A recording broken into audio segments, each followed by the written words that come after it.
They say the most dangerous objects aren't the ones with sharp edges. They're the ones that look innocent, ordinary, until you bring them home. And by the time you realize they've brought something else with them, it's already too late. Welcome back, everyone, to another episode of Haunted Things. Volume 2. True and terrifying stories born from secondhand objects. So if you're at home, dim the lights. If you're out or on your way somewhere, keep your ears open. Because this one is about a simple black dress that almost ruined my life. It started on a completely ordinary morning. My mom and I had gone to the market, nothing unusual. On the way home, I saw it in the window of a tiny downtown boutique. A black dress with lace at the collar. Elegant, timeless, perfect. When I asked about the price, the clerk smiled. 30 pesos. It was so cheap. I thought maybe it had a flaw. She told me it was secondhand. I didn't care. I was already imagining wearing it. At home, I washed it, hung it in my closet, and forgot about it. The first night, I woke up at 2 a.m., not because of a sound, because of a smell. A perfume I didn't own, strong, unfamiliar. It was as if someone had just walked into my room. By the second night, the smell was stronger. I got out of bed, followed it, right to the closet. The moment I opened the door, the scent hit me like a wall. It was the dress. But how I had washed it. It hadn't smelled like that before. By morning, the scent was gone. A few days later, my mom mentioned something over breakfast. I had a strange dream, she said. A young woman in your dress. She was sitting in the living room, like she was waiting for me. I laughed it off, but her dreams didn't stop. Every time she fell asleep in the living room, she dreamed of the same woman, always in black, always wearing my dress, always staring. One night I wore the dress out. It looked amazing, but when I came home, I put it back in the closet. And then came the worst night. I was watching TV late, got thirsty. To get to my kitchen, you have to go down some stairs, cross the patio, and go inside again. I started down the stairs and froze. At the bottom stood a woman. Thinking it was my mom, I said, "Mom." No answer. I stepped closer. The light was dim, but I could see her, thin frame, short hair, and wearing the dress. It wasn't my mom. Her skin was pale, her eyes sunken, lips purple. She looked right at me. Then without a sound, she walked toward the kitchen door. Except the door was closed. She passed straight through it, like smoke. I ran to my room, slammed the door, opened the closet, and there was the dress, hanging exactly where I'd left it. The next morning I told my mom, still shaking. She went pale. "It's the same woman," she whispered. "The one I've been dreaming about every night." We didn't need to say anything else. The dress was beautiful, yes, but it came with something else, something that wanted to stay. We stuffed it into a bag, threw it into the trash. From that moment on, the perfume vanished. So the next time you see something perfect at a price that feels too good to be true, remember my story. Some bargains aren't worth the cost. My mom stopped dreaming. Audience, what do you think of that first story? Do you believe someone's energy can linger in clothing? Would you wear something if you knew the previous owner had, well, died in it? Let me know in the comments. Now, without any delay, let's head to Bolivia for the next story. This one was told to me by my grandmother when I was 15. She wasn't the kind to make up stories, especially not to scare anyone.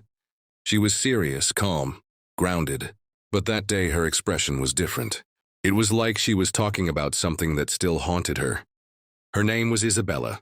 She grew up in a small, remote Bolivian village. Houses there were made of wood, adobe, and corrugated metal. Electricity came only for a few hours each day. Isabella lived with her first husband, Rafael. She was 17. He was 20. They had just gotten married. Their small house had 2 rooms, one for cooking and living, the other for sleeping.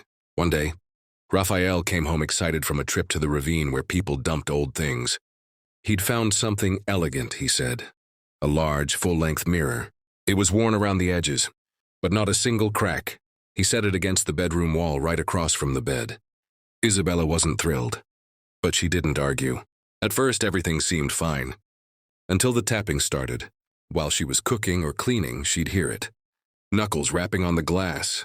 Rafael heard it too one day from the kitchen. He shouted, "You'll break it, woman."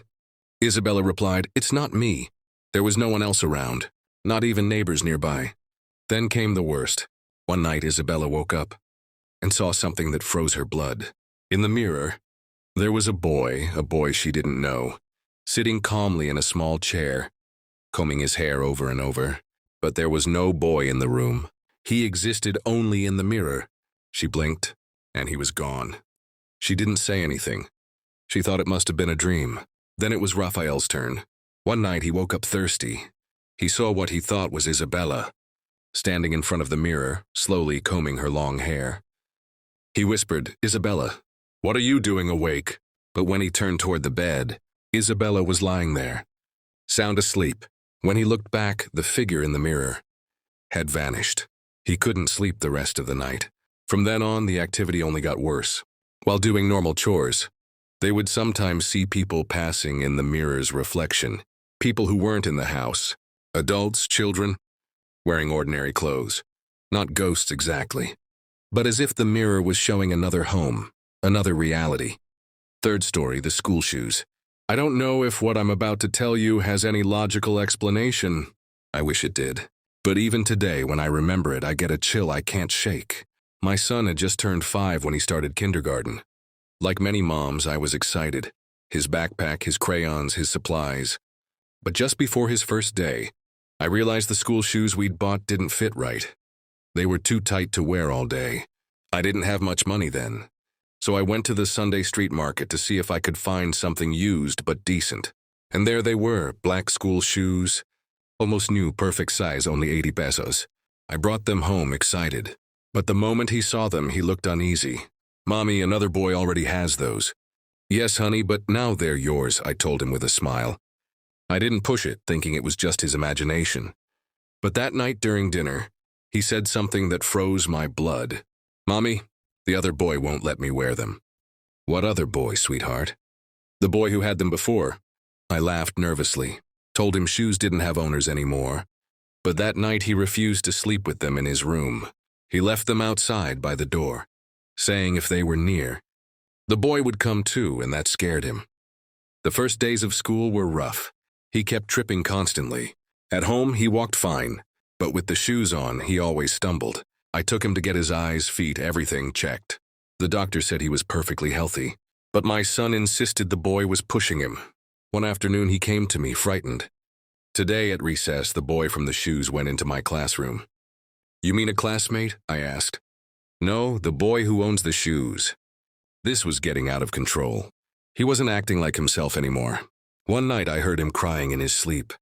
I went to his room. He was curled up in a ball. When I woke him, he sobbed, "Mommy, the boy doesn't want me to walk in his shoes." Soon, he started complaining about his feet hurting. When I checked, I saw red marks like finger marks on them, as if something had gripped them tightly. But there was nothing in his bed. One day, while picking him up from school, his teacher asked me aside, "Do you talk about ghosts at home?"